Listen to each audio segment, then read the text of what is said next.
এক চোর যে শেষমেশ খুঁজে পেল আল্লাহর দরজা। এক বৃদ্ধা মহিলার কণ্ঠে তিলাওয়াতের আওয়াজ। সে কি জানে না আল্লাহ সবই দেখেন? সূরা আলাক আয়াত নাম্বার 14। এই আয়াতের শব্দ যেন ছুরির মতো বিঁধল হামিদের অন্তরে। তার হাত কাঁপতে লাগলো, ঘামতে শুরু করলো। সে ভাবলো, আল্লাহ দেখছেন আমাকেও। ভেতরে এক অজানা ভয় ঢুকে গেল।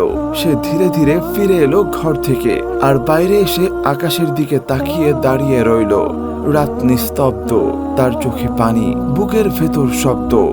তুমি কি সত্যি মনে করো আল্লাহ তোমাকে দেখেন না? সেই রাতের পর সে ঘুমাতে পারল না। প্রতিবার চোখ বন্ধ করলে আয়াতটা কানে বাজত, আল্লাহ দেখছেন। সকাল হতেই সে তার মায়ের সামনে গিয়ে হাঁটু গেড়ে বসলো, চোখে অশ্রু, কণ্ঠ কাঁপছে।